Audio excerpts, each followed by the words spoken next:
नमस्कार, मैं हूं सुमित अवस्थी। आप देख रहे हैं इंडिया चाहता। आप सबका स्वागत है। अभी आप फटाफट देख रहे थे, लेकिन फटाफट खबरों के पहले एक बड़ी खबर ब्रेक हुई थी एबीपी न्यूज पर। खबर ये थी कि उत्तर प्रदेश में मुख्यमंत्री योगी आदित्यनाथ ने उत्तर प्रदेश के सबसे बड़े पुलिस अधिकारी यानी डीजीपी मुकुल गोयल को उनके पद से हटा दिया है।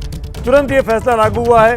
मुकुल गोयल पर काम में लापरवाही बरतने, निकम्मापन दिखाने और विभागीय काम में दिलचस्पी नहीं लेने के आरोप लगे हैं और इसके बाद तफ्तीश के बाद इनको उनके पद से हटाया गया है। मुकुल गोयल यूपी के DGP director general of police, सबसे बड़े पुलिस अधिकारी, उन पर काम में दिलचस्पी न लेने की वजह से उनको हटा दिया गया है और एक तरीके से देखें तो उनका डिमोशन कर दिया गया है, क्योंकि अब उनको डीजीपी के पद से हटाकर नागरिक सुरक्षा के डीजी के पद पर भेजा गया है। मेरे साथ इस खबर को ब्रेक करने वाले मेरे साथी संजय त्रिपाठी सीधे लखनऊ से जुड़ गए। संजय, अभी कुछ ही महीने पहले तो मुकुल गोयल आए थे और अचानक इतना बड़ा इल्जाम कि वो काम में लापरवाही बरत रहे थे। बिल्कुल सुमित जी, देखिए सुबुगाहट तो कई दिनों से चल रही थी, लेकिन आज ये फैसला अचानक इस तरह से किया जाएगा ये खबर किसी को नहीं थी। और अभी थोड़ी ही देर पहले ये जानकारी सरकार की ओर से दी गई कि मुकुल गोयल जो सन 1987 बैच के वरिष्ठ आईपीएस अधिकारी हैं, उनको हटा दिया गया। आरोप ये लगाया गया है कि मुकुल गोयल शासकीय कार्यों की अवहेलना कर रहे थे, यानी जो गवर्नमेंट ऑर्डर्स जारी हो रहे थे उनको वो मान नहीं रहे थे। इसके अलावा जो डिपार्टमेंटल काम है उनमें वो इंटरेस्ट नहीं ले रहे थे। अकर्मण्यता का भी आरोप लगा है और इस पद से हटा करके जो यूपी पुलिस का मुखिया का पद होता है उस पद से हटा करके उनको डीजी नागरिक सुरक्षा के पद पे भेजा गया है, जिसको कह सकते हैं कि साइड पोस्टिंग है। तो कुल मिलाकर अमूमन इस तरह की जब पोस्टिंग होती है, वो भी इतने बड़े पद पर, जो व्यक्ति डीजीपी हो, इस तरह की बातें नहीं बताई जाती कि वो काम में कोताही बरत रहे थे, काम में दिलचस्पी नहीं ले रहे थे। इस तरह के इल्जाम लगाने से हुकूमतें बचती हैं, लेकिन इस बार जब ये कहा जा रहा है, इसका मतलब कहीं ना कहीं मुकुल गोयल के बीच में और सत्ता में बैठे बड़े लोगों के बीच में नहीं बन रही थी, कह सकते हैं। और यही आरोप भी लगाए हैं कि जो शासन के अधिकारी हैं, गृह विभाग है, उनके जो आदेश जारी होते थे वो फॉलो नहीं कर रहे थे और इसी वजह से इनको हटाना पड़ा। और आप देख रहे थे सुमित जी, बीते दिनों जो अपराध की घटनाएं हुई हैं उसको लेकर के भी विपक्ष ने हमला बोला है। लगातार कहीं ना कहीं सरकार के कामकाज पर, कानून व्यवस्था पर सवाल खड़े किए हैं और उन सारी चीजों से निपट पाने में कहीं ना कहीं डीजीपी मुकुल गोयल नाकाम साबित होते थे। और ऐसे में आज ये बड़ा फैसला लिया गया। अब आगे की प्रक्रिया शुरू की जाएगी, जो डीजीपी चयन की उत्तर प्रदेश में की जाती है। जो वरिष्ठ अधिकारी हैं उनका पैनल संघ लोक सेवा आयोग। संजय, एक चीज है बताइए, जब से ये योगी 2.0 आई है, योगी की दूसरी सरकार बनी है, तब से लेकर अभी तक बहुत ही कड़े फैसले लेते हुए मुख्यमंत्री योगी आदित्यनाथ दिखे हैं। बड़े बड़े पुलिस अधिकारियों को हटाया गया है, बड़े बड़े लोगों पर कार्रवाई की गई है और अब इसकी चपेट में डीजीपी साहब आ गए हैं। क्या आने वाले वक्त बड़े अधिकारियों के लिए और ज्यादा कठिन होने वाले हैं? काम करो, नहीं तो छुट्टी। बिल्कुल, देखिए जीरो टॉलरेंस की बात सरकार करती है और जैसे ही योगी सरकार 2.0 आई थी, आपने देखा होगा सुमित जी, गाजियाबाद के एसएसपी को सस्पेंड किया गया था, औरैया के डीएम को सस्पेंड किया गया था, सोनभद्र के डीएम को सस्पेंड किया गया था, कई और अधिकारियों को लगातार कार्रवाई चल रही है, चाबुक चल रहा है, क्योंकि साफ संदेश है कि काम करेंगे तभी सर्वाइव करेंगे, अन्यथा कार्रवाई के लिए तैयार रहें। भ्रष्टाचार को बर्दाश्त नहीं किया जाएगा, अकर्मण्यता, लापरवाही, इस तरह के जो आरोप हैं इनको कतई बर्दाश्त नहीं किया जाएगा। और आप देख रहे हैं कि डीजीपी जो सूबे पुलिस की मुखिया होता है, उस पद को भी 2 मिनट में आदेश जारी। ये बात बगैर गुरेज के, बगैर लाग लपेट के कही जा सकती है इस वक्त संजय, कि योगी आदित्यनाथ इस वक्त फुल फॉर्म में बैटिंग कर रहे हैं और किसी भी कीमत पर ऐसे व्यक्ति को नहीं अपने आसपास देख सकते जो काम काज में दिलचस्पी ना रखता हो, जिस पर निकम्मेपन जैसा, कथित तौर पर निकम्मेपन जैसा गंभीर इल्जाम लग जाता हो। लेकिन नया डीजीपी कौन होगा, ये जानने के लिए, बताने के लिए इस वक्त मेरे साथ मेरे वरिष्ठ सहयोगी पंकज झा जुड़ गए हैं। पंकज झा संपादक हैं हिंदी हार्टलैंड के। पंकज, आपके पास जानकारी आ रही है, नई जिम्मेदारी किसके पास जा रही है, कौन होगा पसंद? सुमित, मैं पहले थोड़ा सा पीछे भी ले जाऊंगा कि मुकुल गोयल को हटाने की चर्चा उस दिन से शुरू हुई थी, जब याद होगा आपको कि लॉ एंड ऑर्डर को लेकर सीएम योगी आदित्यनाथ ने एक बड़ी बैठक बुलाई थी और उस बड़ी बैठक में यूपी के डीजीपी मुकुल गोयल को ही नहीं बुलाया गया था, जबकि गृह विभाग की बैठक थी। और उस दिन से इस बात की चर्चा थी कि मुकुल गोयल के दिन जो है गिनती के बचे रह गए, अब वो हटा दिए गए हैं, उनकी जगह कौन बनेगा? तो उसमें जाहिर सी बात है, मुख्यमंत्री जिसके साथ सहज फील कर रहे हैं काम करने में और जिनको वो डीजीपी के अलावा उन्हीं को वो अधिकतर काम दे रहे थे, उनमें सबसे आगे जिनका नाम है वो है डीजी इंटेलिजेंस, DS चौहान, जिनकी वाइफ जो है राधा एस चौहान, वो भी IAS अधिकारी, अभी केंद्र में उनकी तैनाती हो रही है सेक्रेटरी DOPT के तौर पर। तो उनके काम को पसंद करते हैं योगी आदित्यनाथ और 10 महीने उनके रिटायरमेंट के बचे हैं। तो मुझे जो जानकारी मिल रही है कि वो DS चौहान यूपी के अगले DGP हो सकते हैं। अगले DGP यूपी के DS चौहान हो सकते हैं। बड़ी जानकारी पंकज झा दे रहे हैं। यूपी से जुड़ी हर बड़ी जानकारी सबसे पहले एबीपी न्यूज पर। मुकुल गोयल DGP को हटाया गया, ट्रांसफर किया गया। ट्रांसफर करने के साथ साथ ये इल्जाम भी लगा कि वो अकर्मण्य थे और उसके बाद अब नए DGP कौन होंगे, ये खबर भी इसी वक्त एबीपी न्यूज पर ब्रेक हो रही है कि DS चौहान जो कि अभी DG इंटेलिजेंस हैं लखनऊ में, उनकी पोस्टिंग नए उत्तर प्रदेश के पुलिस महानिदेशक के तौर पर हो सकती है। और अब आगे बढ़ते हैं, इंडिया चाहता के सिलसिले की शुरुआत करते हैं। ज्ञान व्यापी मस्जिद पर मचे बवाल को लेकर आपको वो खबर दिखाते हैं जो आज दिन भर सुर्खियों में रही। कल अदालत बताएगी कि सर्वे कमिश्नर रहेंगे या बदले जाएंगे, जैसा कि बदलने की मांग मुस्लिम समुदाय पिछले कुछ दिनों से लगातार कर रहा है। दरअसल ज्ञान व्यापी मस्जिद को लेकर मचे बवाल में मुस्लिम पक्ष को सर्वे कराने पर ही ऐतराज है।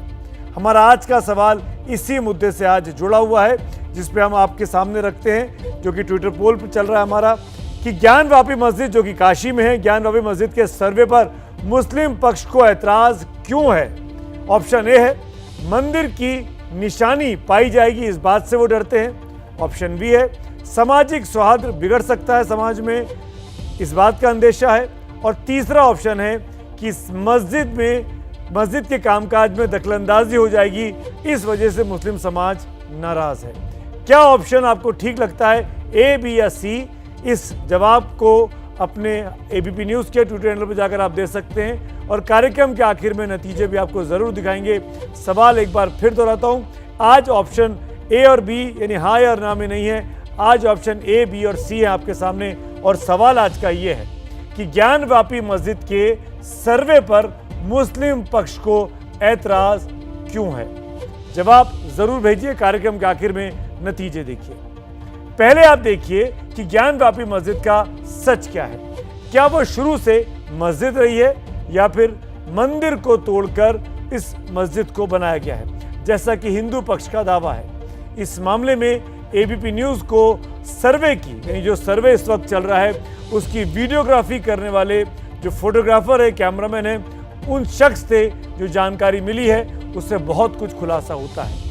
ये शख्स बताते हैं, जिनका नाम विभाष दुबे है, कि मस्जिद के अंदर मंदिर वाली बात सच उनको दिखाई देती है, क्योंकि जब वो वीडियोग्राफी कर रहे थे तो ऐसे बहुत से सबूत उनके कैमरे में कैद हुए हैं जो इस बात की तस्दीक करते हैं कि शायद वहाँ मंदिर रहा होगा।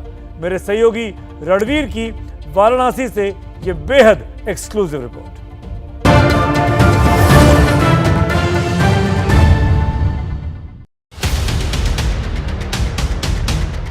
ताला तुड़वाया जाए, ताला खोला जाए, हमें उसकी वो नहीं है, लेकिन एडवोकेट कमीशन पूरी करने के लिए हमें तहखाने में ले जाया जाए। उस पे स्वास्तिक दिखा, फूल दिखे। माननीय हाई कोर्ट द्वारा भी इन सारे तथ्यों को देखने के बाद खारिज कर दिया था इनके दावे को कि इसको रोका जाए कमीशन को।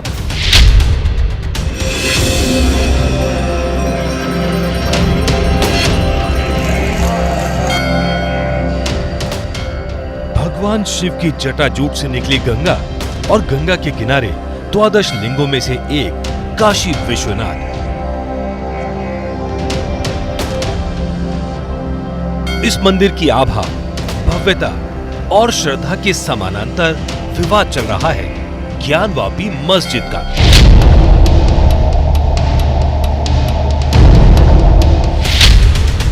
हिंदुओं की आस्था ये सवाल उठा रही है, हमारे मंदिर के अंगने में ये मस्जिद कहां से आ गई? और मस्जिद आई तो उसको हमें दिखाओ तो जरा, अंदर क्या है। लेकिन मुस्लिम भड़के हुए हैं, ज्ञानवापी मस्जिद की नापी हरगिज नहीं, हरगिज नहीं। आपने सर्वे का समय शुक्रवार का दिन रखा, इसमें सरकार के क्या मंशा नहीं समझ में आ रही है। हम लोग पूजा चलती है तो हम लोग नमाज पढ़ते हैं, उधर पूजा चलती है उधर नमाज पढ़ते हैं, हम लोग चाहते हैं ना, हम लोग कोई छेड़खानी नहीं करते हम लोग। तो सवाल ये है कि मुसलमान ज्ञानवापी की नापी पर ऐतराज क्यों कर रहे हैं? क्या इनका ऐतराज वही है जो 1992 से 2019 तक बाबरी मस्जिद को लेकर उन्हें डरा रहा था कि कहीं मस्जिद अवैध तो साबित नहीं हो जाएगी। एबीपी न्यूज आपको एक एक सबूत देकर सच्चाई बताने वाला है और उस सच्चाई का खुलासा कर रहे हैं ज्ञानवापी के सर्वे के लिए पिछले शुक्रवार को गए वीडियोग्राफर विभाष दुबे। ज्ञानवापी सर्वे के वीडियोग्राफर का दावा है कि बाहरी दीवारों पर दिखे स्वास्तिक और कमल के निशान। पिछले शुक्रवार को ज्ञानवापी मस्जिद का सर्वे होना था, लेकिन सर्वे नहीं हो पाया। उस सर्वे टीम में वीडियोग्राफर की हैसियत से मौजूद विभाष दुबे ने क्या कहा वो सुनिए। वहाँ स्वास्तिक देखने को मिला, लोटस देखने को मिला, और जो शिलापट पे किनारे किनारे लड़ियाँ बनी होती हैं, फूलों की लड़ियाँ होती हैं, जो भी वो तो ज़्यादा जो एक्सपर्ट होंगे उससे रिलेटेड वही लोग बता पाएंगे।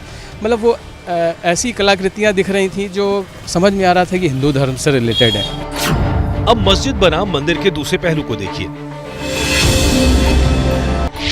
ज्ञानवापी सर्वे के वीडियोग्राफर का दावा, मस्जिद का निचला हिस्सा मंदिर जैसा। आप इस तस्वीर को देखिए, आपको काशी विश्वनाथ मंदिर और उसका कॉरिडोर दिखेगा और उसके पास ज्ञानवापी मस्जिद, और यहीं पर गेट नंबर 4 है जो मंदिर और मस्जिद को जोड़ता या अलग करता है। मस्जिद की वीडियोग्राफी करने के लिए सर्वे टीम के साथ पहुंचने वाले विभाष दुबे ने अपनी आंखों से जो देखा वो यही बता रहा है कि आज की मस्जिद मंदिर के अतीत पर खड़ी है। हाँ, ये सच है, वो तो हर कोई देख सकता है। वो स्पष्ट ये चीज़ समझ में आती है कि पहले मंदिर को गिराया गया, फिर उसके बाद जो बचा खुचा है उसी पे मस्जिद बना दी गई। ज्ञानवापी सर्वे की वीडियोग्राफर का दावा, श्रृंगार गौरी मंदिर के पास ही स्वास्तिक और घंटा। काशी विश्वनाथ मंदिर से ही सटे ज्ञानवापी मस्जिद की दीवार की बैरिकेडिंग हो रखी है और उस बैरिकेडिंग के बाहर खुले में ही श्रृंगार गौरी मंदिर है। उस मंदिर के पास स्वास्तिक और घंटे को अपने कैमरे में कैद करके प्रशासन के सुपुर्द कर चुके हैं वीडियोग्राफर विभाष दुबे। देखिए, जब सर्वे शुरू हुआ तो उत्तर और पश्चिम के कोने से शुरू हुआ, तो वो एरिया वहीं से श्रृंगार गौरी शुरू हो जाता है, तो वहाँ से लेके दक्षिण की तरफ हम लोग बढ़े। तो जो सारी चीज़ें मैं आपको बता रहा हूँ ना, वो सारी चीज़ें उसी वॉल पे दिखाई दी, बाहरी वॉल पे जो पत्थर लगे रखे हुए थे वहाँ पे, पत्थर कह लीजिए, मलबा कह लीजिए, जो भी कह लीजिए, जो वहाँ पे सुरक्षित रखे गए थे, उन पे सारी कलाकृतियाँ दिखाई दी। और जो स्वास्तिक दिखा या जो घंटा दिखा, वो सारी चीज़ें वो अंदर की दीवार पे दिखाई दिया। ज्ञानवापी सर्वे के वीडियोग्राफर का दावा, 3 सीढ़ी नीचे वाले बंद हिस्से का रहस्य। ज्ञानवापी मस्जिद की सर्वे टीम के सदस्य रहे वीडियोग्राफर विभाष दुबे ने जब मस्जिद की बाहरी दीवार की तस्वीरें उतार ली तो मस्जिद में वो लोग जाने लगे, लेकिन मस्जिद में मौजूद लोगों ने उनका रास्ता रोक दिया। फिर भी विभाष ने देखा कि कैसे वहाँ 3-4 सीढ़ियां पहले जाती हैं और फिर ऊपर चढ़ते हैं। उस पूरे हिस्से पर सरकार का कब्जा है और वही कब्जा आज एक रहस्य बना हुआ है। आप देखेंगे कि जब नीचे उतरेंगे, जैसे ही मस्जिद के अंदर ज्ञानवापी के अंदर इंटर करेंगे तो पहले 3-4 सीढ़ियाँ नीचे उतरेंगे, देन फिर उसके बाद ऊपर चढ़ेंगे। तो जो नीचे वाला पार्ट है वो पूरी तरह से बंद है, वहाँ कोई नहीं आ जा सकता है। वहाँ पे गवर्नमेंट का कब्जा है, गवर्नमेंट अपना ताला लगा के रखा है वहाँ पे। उसके ऊपर जो है नमाज होती है।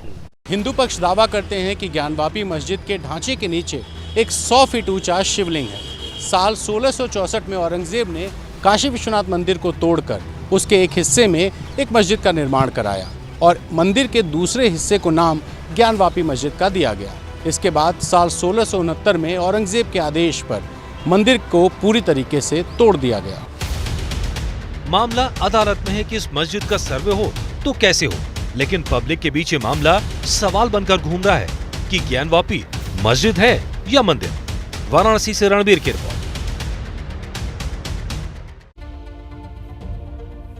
इस पर एडवोकेट कमिश्नर अजय कुमार मिश्रा का कहना है कि वो अदालत के फैसले का इंतजार कर रहे हैं, जो भी हुक्म होगा उसका वो पालन करेंगे और वो अपनी तरफ से निष्पक्ष ढंग से काम कर रहे हैं। अजय मिश्रा की नियुक्ति को लेकर ही मुस्लिम पक्ष ने सवाल खड़े किए हैं। आगे बढ़ने से पहले आपको जल्दी से ज्ञानवापी मस्जिद का इतिहास बता देता हूं। हिंदू पक्ष का दावा है कि ज्ञानवापी मस्जिद के नीचे 100 फीट ऊंचा ज्योतिर्लिंग दबा हुआ है।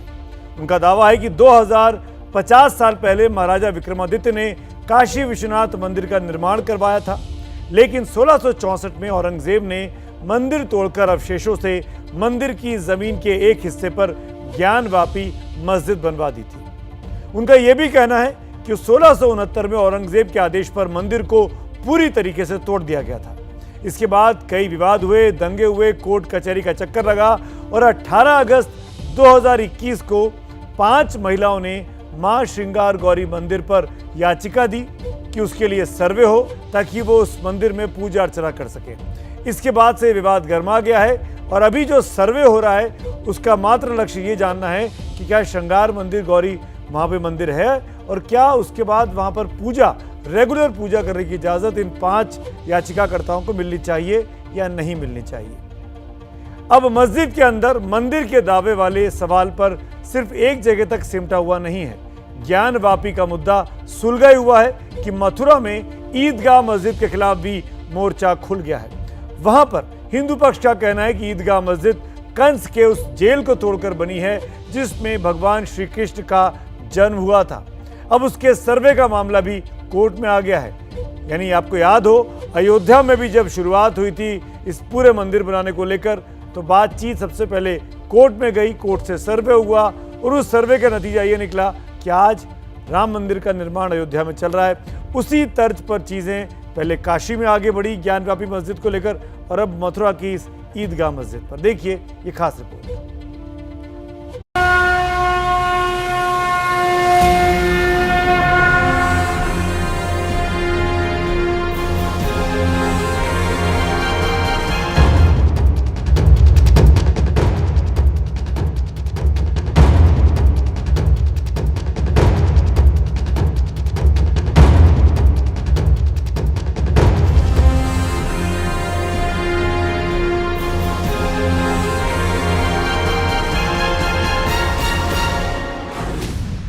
काशी, अयोध्या, मथुरा, हिंदुओं के 3 धार्मिक तीर्थ।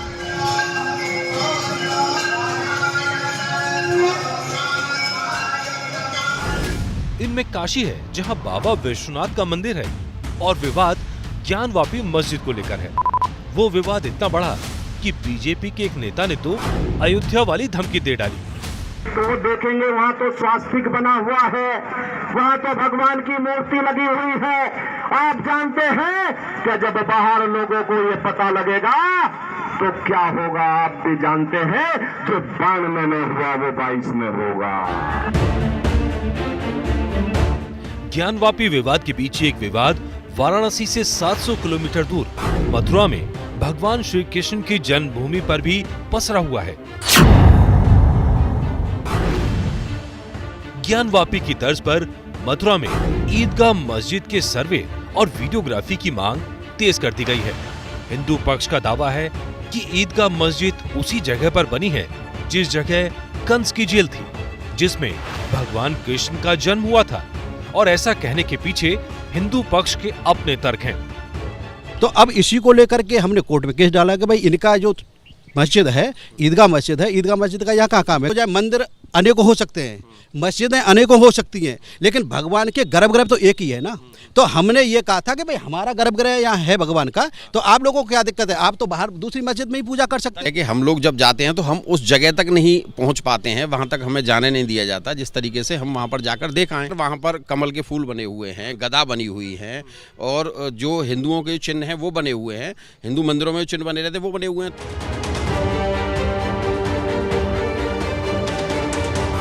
हिंदू पक्ष का आरोप है कि जहां ईदगाह मस्जिद के गुंबद दिख रहे हैं, पहले वहीं मंदिर का गर्भगृह था। लेकिन 1670 के आसपास औरंगजेब ने उस मंदिर को तोड़वा दिया और वहां मस्जिद बना दी। लेकिन मुस्लिम पक्षकार कह रहे हैं ऐसा तो पहले कभी नहीं था। दोनों तरफ भव्य मंदिर बना हुआ है, इधर ही भव्य मंदिर है और साई मस्जिद ईदगाह के पीछे भी जो मंदिर है वहाँ कहीं जन्म स्थान बताते हैं। जहाँ साई मस्जिद ईदगाह है वहाँ कोई गर्भगृह नहीं है, ना वहाँ का जन्म हुआ। जिस 13 एकड़ 37 डेसिमल की बात करते हैं, उनकी सीमाएं, उनकी चौहद्दी भी साई मस्जिद के उससे मेल नहीं खाती है। वो जगह है कहाँ, आज तक ये कभी इस चीज को साबित नहीं कर पाए। मस्जिद के सर्वे का मामला अदालत की चौखट पर खड़ा है। 19 मई को अदालत तय कर देगी कि ये मामला सुनने लायक है भी या नहीं और अगर सुनने लायक है तो इस मामले में वो सारे तथ्य और सबूत भी आएंगे जिनके आधार पर हिंदू पक्ष ईदगाह मस्जिद की जगह मंदिर होने की बात कर रहा है। मथुरा से अंकित गुप्ता की रिपोर्ट। और अब इंडिया चाहता में वो खबर जो बहुत ही महत्वपूर्ण है। राजद्रोह के मुकदमे को लेकर देश में एक पूरी बहस छिड़ी हुई है। सुप्रीम कोर्ट में मामला पहुंचा है और आज सुप्रीम कोर्ट ने जिन लोगों पर राजद्रोह लगा है उनको एक राहत भरा संदेश जरूर दिया है। फिलहाल कोर्ट ने आज कहा कि राजद्रोह में कोई नया मुकदमा नहीं होगा, लेकिन कोर्ट ने यह कहकर गेंद केंद्र सरकार के पाले में डाल दी है कि केंद्र को तय करना है कि इस कानून का वो क्या करने वाली है। बहुत महत्वपूर्ण है ये। केंद्र सरकार से पूछा था, केंद्र सरकार ने वक्त मांगा है, तो जुलाई के तीसरे हफ्ते में अब हियरिंग होगी सुप्रीम कोर्ट में। तब तक केंद्र सरकार के पास वक्त है बताने का कि क्या वो सिडिशन या फिर राजद्रोह, जिसके तहत सांसद नवनीत राणा पर अभी मुकदमा चला या कन्हैया कुमार पर मुकदमा चला था, वो राजद्रोह का मामला अब भारतीय दंड संहिता में रहेगा या नहीं रहेगा। बता रहे हैं कोर्ट की पूरी रिपोर्ट मेरे सहयोगी निपुण सहगल। हिटलरशाही आज भी मेरे महाराष्ट्र में उद्धव ठाकरे के माध्यम से महाराष्ट्र में सबने देखी है। लड़ने वालों में से है, ना ही डरने वालों में से। अब गिरोगे भी तो कितना गिरोगे। चालीसा और राम भगवान का नाम लेना अगर गुनाह है तो 14 दिन नहीं 14 साल रहने को मैं जेल में तैयार हूँ। आज 13 नंबर है तो कल हमारा जरूर आएगा। मुझे लगता है संकट मोचन सबका संकट निकाल देते हैं, और संकट मोचन के नाम से जिन लोगों ने मुझे इस तरीके का पीड़ा दिया है, संकट मोचन उन्हें जरूर सबक सिखाएंगे। पुलिस की फाइल में राजद्रोह के कई आरोपी हैं, लेकिन लिस्ट में सबसे नई है नवनीत राणा, जिन पर महाराष्ट्र सरकार ने इसलिए राजद्रोह लगा दिया था क्योंकि ये उद्धव ठाकरे के घर के सामने हनुमान चालीसा का पाठ करने की जिद पर अड़ी थी।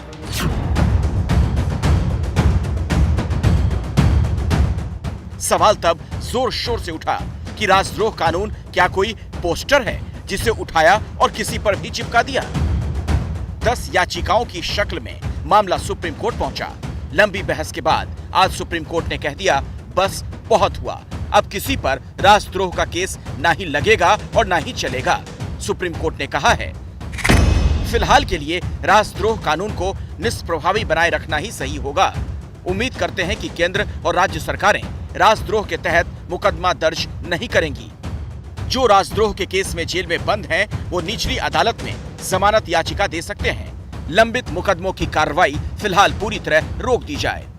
बहुत एक ऐतिहासिक ये कदम सुप्रीम कोर्ट ने उठाया है, जिसकी मैं बहुत सराहना करता हूं, क्योंकि फंडामेंटल राइट्स के अगेंस्ट ये ऐसी धारा है कि जिसके आधार पर सरकार, कोई भी सरकार हो, राज्य सरकार हो या केंद्र सरकार हो, अगर उनके खिलाफ कोई पॉलिटिकल लीडर्स, आर्टिस्ट और कोई लेखकों ने कुछ लिखान किया तो वो राजद्रोह माना जाता था, और ऐसे में उनके फंडामेंटल राइट्स को उसको वायलेशन होता था।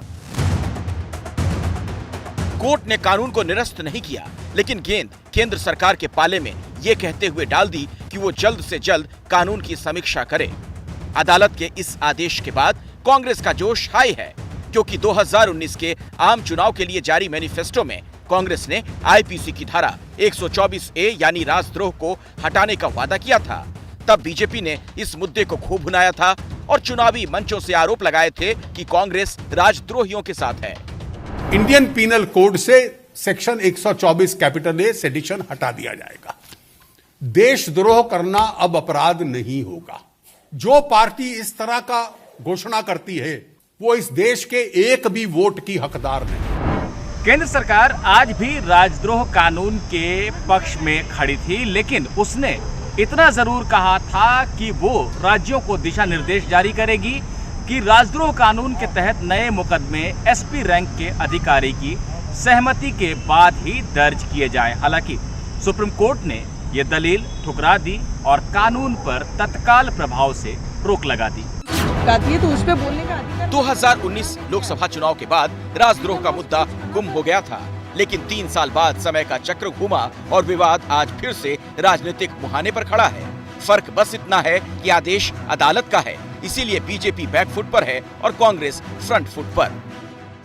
8 साल से मोदी सरकार ने हर पत्रकार, हर स्वतंत्र कमेंटेटर, हर एजुकेशनिस्ट, शिक्षाविद, हर राजनीतिक विरोधी, हर राजनीतिक पार्टी जो उनके विरोध में खड़ी है, हर विद्यार्थी, हर प्रोफेसर, हर राइटर, हर थिंकर, हर व्यक्ति के खिलाफ देशद्रोह के कानून का दुरुपयोग कर उनकी आवाज दबाने का, कुचलने का दुस्साहस किया है। सेडिशन कानून को अपना पर्सनल प्रोपेगेंडा मशीन बनाकर लाखों मुकदमे दर्ज कर हजारों लोगों को जेल की सलाखों के पीछे ठूसा है। कांग्रेस के जमाने में, इंदिरा गांधी के जमाने में किस तरह से मिसयूज हुआ आप जानते हैं। तो कानून या संविधान को मिसयूज करना या उसको धज्जियां उड़ाना, ये तो कांग्रेस और वो लोग करते हैं। बीजेपी तो संविधान और नियम कानून पे चलने वाला पार्टी है और हमारी सरकार उसी रास्ते पे चलते हैं। जुलाई के तीसरे हफ्ते में राजद्रोह मामले पर सुनवाई फिर से होगी। दिल्ली से निपुण सहगल की रिपोर्ट। 40 दिन और 5 बड़ी सांप्रदायिक हिंसा, ये कहानी है राजस्थान की, कांग्रेस शासित राजस्थान की। ताजा मामला भीलवाड़ा से सामने आया है, जहां पर एक युवक की हत्या के मामले ने सांप्रदायिक रंग ले लिया है। वहां हालात बिगड़ गए हैं। दरअसल नवरात्र के पहले दिन ही करौली में जो हिंसा फैली, उसके बाद से बिगड़ते माहौल के बाद अब सवाल सीधे गहलोत सरकार पर उठ रहे हैं और सवाल यह है कि ऐसे कैसे लागू होगा कानून का राज।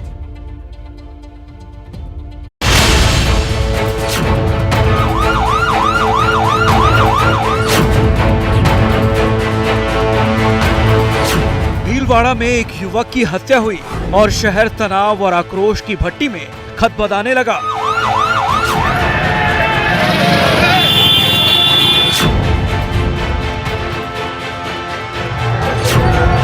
करौली में एक धार्मिक जुलूस निकला और पूरा शहर सांप्रदायिक हिंसा में झुलसने लगा।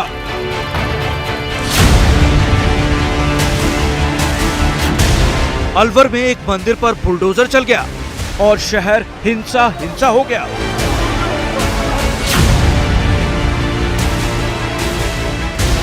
जोधपुर में ईद की नमाज के बाद हिंसा भड़क उठी। ये सारी तस्वीरें राजस्थान की हैं और 40 दिन के अंदर की हैं। ये तस्वीरें बता रही हैं कि अशोक गहलोत की सरकार में कानून व्यवस्था का हाल ये है कि सरेआम खून हो जाता है और फिर भड़क उठती है हिंसा की लपटें। मंगलवार को शास्त्री नगर इलाके में एक युवक को समुदाय विशेष के लोगों ने चाकू गोद कर मार डाला। इस पर तनाव इतना बढ़ा कि शहर बंद, इंटरनेट सेवा बंद। पुलिस की कस्टडी में है। जो हथियार इस्तेमाल किया गया था उसको भी जब्त कर लिया गया है और परिजनों ने जो FIR दी उन कुछ और अन्य लोगों के भी आरोप लगाए गए हैं, उनमें इन्वेस्टिगेशन जारी है। हिंदू संगठनों ने इंसाफ की दुहाई दी और गहलोत सरकार को समझ में नहीं आ रहा कि करे तो क्या करे। वैसे सरकार की किरकिरी सिर्फ सांप्रदायिक हिंसों और दंगों से ही नहीं हो रही है, बल्कि गहलोत की सरकार का नाम मिट्टी में उनके मंत्री भी मिला रहे हैं। गहलोत सरकार में मंत्री महेश जोशी के बेटे पर बलात्कार का आरोप लगा। दिल्ली में पीड़िता ने मुकदमा तक करा दिया, लेकिन न मंत्री का इस्तीफा हुआ, न मंत्री का बेटा गिरफ्तार हुआ। पर मुझे यकीन है कि वो जैसे भी कार्रवाई करेगी सही दिशा में उसको लेकर जाएगी, सही सच्चाई सामने लेकर आएगी। अगर ये कार्रवाई राजस्थान में होती तो मुझे डाउट है कि शायद ये कार्रवाई प्रभावित होती। पुलिस निष्पक्षता के साथ में, गहराई के साथ में और सख्ती के साथ में उसकी जांच करे।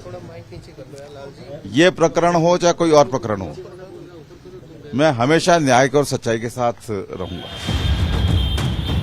अगले साल राजस्थान में चुनाव होने वाले हैं, ऐसे में इस पर सियासत होनी है तो हो रही है। हमारे मुख्यमंत्री मस्त है, उनके गृह जिले में लोगों में सद्भाव समाप्त हो जाता है और वो जन्मदिन मना रहे होते हैं। ऐसे लोगों को क्या सत्ता में रहने का अधिकार है क्या? तो सवाल है कि क्या राजस्थान की कानून व्यवस्था गहलोत से नहीं संभल रही? क्या राजस्थान में हिंसा फैलाने वालों को प्रशासनिक संरक्षण मिल रहा है? क्या गहलोत कांग्रेस की अंदरूनी राजनीति में ही फंसे हुए हैं? और क्या उदयपुर चिंतन से पहले गहलोत पर कांग्रेस कार्रवाई करेगी? इन सवालों का जवाब सरकार तो नहीं दे रही है, लेकिन राजस्थान जरूर भुगत रहा है। जयपुर से मनीष शर्मा की रिपोर्ट। और हम ये क्यों कह रहे हैं कि गहलोत सरकार सवालों के घेरे में, क्यों मुख्यमंत्री अशोक गहलोत से अपना राज्य नहीं संभल रहा है? कुछ आंकड़े कानून व्यवस्था के आपके सामने अभी स्क्रीन पर रखना चाहते हैं कि दरअसल कानून व्यवस्था पर सवाल क्यों खड़े हुए हैं। जरा देखिए अशोक गहलोत के राजस्थान का हाल। तनावपूर्ण स्थिति के कारण पिछले 10 वर्षों में 642 बार इंटरनेट बंद किए गए हैं। उनमें राजस्थान में 83 बार इंटरनेट को ब्लॉक किया गया है। आखिरी 10 इंटरनेट शटडाउन में 5 राजस्थान के हैं। वैसे ही गहलोत सरकार के आने के बाद 2017 से 2020 के बीच की रिपोर्ट बताती है कि राज्य में अपराध बढ़ रहे हैं। एनसीआरबी का डेटा है। इंडियन पीनल कोड वाले अपराधों में 14% इजाफा सिर्फ राजस्थान में हुआ है। हत्या की घटनाओं की बात की जाए तो 17% का यहां पर आंकड़ा है। बलात्कार की घटनाएं 61% तक अशोक गहलोत की सरकार के राज में बढ़ी हैं। तो महिलाओं से छेड़छाड़ की घटनाएं 83% के हिसाब से इनमें इजाफा हुआ है। तो कुल मिलाकर आप समझ सकते हैं कि कैसे अशोक गहलोत और उनकी सरकार के कामकाज पर कानून व्यवस्था को लेकर अब सवाल खड़े हो रहे हैं, वो भी तब जबकि अगले साल वहां पर विधानसभा चुनाव होना है। कहीं कानून व्यवस्था चरमरा रही है तो कहीं भ्रष्टाचार की खान सामने आ रही है। जी हां, बात झारखंड की कर रहे हैं। झारखंड की खनन सचिव जो है एक साहिबा है, महिला है, पूजा सिंघल, उनके बारे में आपको कुछ बताना चाहता हूं। दिल्ली से बहुत दूर रांची में बैठकर सालों से करोड़ों का खेल खेल रही थी। उन्हें लग रहा था कि कोयले की खदान में कौन अपना हाथ गंदा करने आएगा। इसीलिए जांच एजेंसियों से बेफिक्र आईएएस पूजा सिंघल ने इतनी दौलत बटोरी, जितना उन पर इल्जाम लग रहा है, इतनी दौलत बटोरी कि नोटों की गड्डी से उनके सीए का पूरा घर भर गया। लेकिन कहते हैं ना, कानून के हाथ लंबे होते हैं। इन्फोर्समेंट डायरेक्टरेट की टीम ने उनके इस भ्रष्ट तंत्र से पर्दा उठाकर रख दिया है। घंटों की पूछताछ के बाद आज पूजा सिंघल को गिरफ्तार कर लिया गया। और अब यह गिरफ्तारी कैसे मुख्यमंत्री हेमंत सोरेन के लिए गले की हड्डी बनी है, उसको समझने के लिए मेरे सहयोगी शशांक की रांची से ये ग्राउंड की एक्सक्लूसिव रिपोर्ट।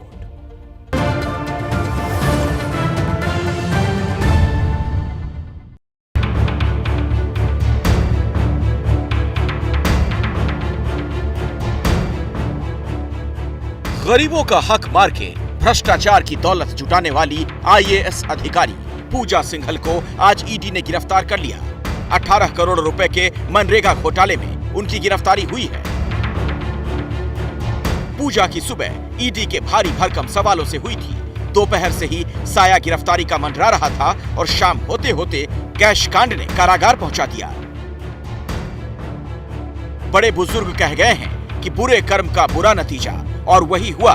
लेकिन अभी और भी बुरा हो सकता है, क्योंकि बीजेपी ने सवालों के घेरे में सोरेन सरकार को खड़ा कर दिया है। सारे कनेक्शन सीधे सीएम हेमंत सोरेन से जोड़े जा रहे हैं। बीजेपी का आरोप है कि काली कमाई की मलाई सत्ता के शीर्ष तक चखी जाती थी। पूजा सिंघल झारखंड मुक्ति मोर्चा के कार्यकर्ता के तौर पर वहां थी, मुख्यमंत्री के बिहाफ में और कलकत्ता के व्यापारी के बिहाफ में जो है वो पैसा लूटती थी। लूटने का काम जो है वो केवल एक पोस्ट ऑफिस का काम करती थी। और जो पोस्ट ऑफिस के जो पोस्ट मास्टर जनरल थे उनके बारे में उसने बताया, और मुझे लगता है कि ईडी की जांच पोस्ट मास्टर जनरल के पास जाएगी। और जब पोस्ट मास्टर जनरल की भूमिका स्पष्ट हो जाएगी कि उन्होंने पैसा सिंगापुर भेजा कि दुबई भेजा कि कहाँ कैनमैन आइलैंड में भेजा या बाहर भेजा, वो सारी चीजें जब आ जाएंगी, सतह पर आ जाएंगी, तो वो भी सलाखों के पीछे हो। पूजा का जेल के अंदर जाना सोरेन सरकार को सत्ता से बाहर ला सकता है, क्योंकि सचिव साहिबा ने ही हेमंत सोरेन और उनके भाई वसंत सोरेन को सस्ते दामों पर खनन आवंटित किया था। रेत खनन का ठेका सत्ता के पसंदीदा ठेकेदारों को दिया था। खूंटी और चतरा में मनरेगा में 18 करोड़ रुपए के घोटाले किए। पूजा सिंघल के सीए के घर से 20 करोड़ के करीब नकद मिला था। पूजा के पति अभिषेक झा का कारोबार भी सोरेन सरकार में दिन दोगुनी रात चौगुनी तरक्की कर रहा था।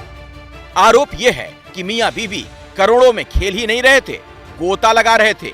और एक IAS अधिकारी की इतनी हैसियत नहीं कि वो सत्ता का आशीर्वाद प्राप्त किए बिना इतनी बड़ी रकम पचा जाए। और यही बात बीजेपी बार बार उठा रही है। बीजेपी के नेता बाबूलाल मरांडी ने भी ट्वीट किया, IAS पूजा सिंघल की ईडी द्वारा गिरफ्तारी की खबर उन कुछ नौकरशाहों के लिए एक नसीहत है जो सत्ता पोषित भ्रष्टाचार में सहभागी बनकर न सिर्फ झारखंड के गरीबों को लूटकर मालामाल हो रहे हैं, बल्कि नियम कानून को ठेंगे पर रखकर भया दोहन व आतंक का राज कायम किए हुए हैं। बीजेपी के हमलों से साफ है कि अब तक तो सिर्फ बयानों की बौछार हो रही थी, आगे सैलाब आएगा जिसमें सोरेन सरकार कई हिचकोले खाने वाली है। और जैसा कि मैंने प्रॉमिस किया था, वक्त है आपको अपने सवाल के फाइनल जवाब बताने का। आज हमने आपसे पूछा था कि ज्ञान व्यापी मस्जिद के सर्वे पर मुस्लिम पक्ष को ऐतराज क्यों है। जो जवाब हमारे ट्विटर हैंडल पर आए हैं वो अब आपके सामने पेश किए देता हूं। ऑप्शन ए था मंदिर की निशानी का डर।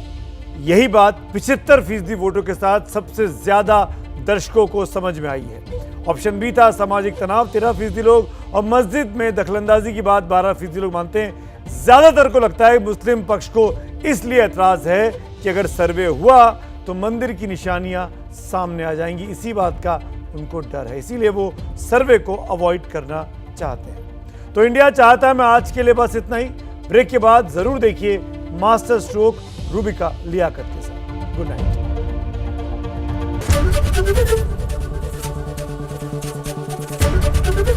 ABP न्यूज आपको रखे आगे।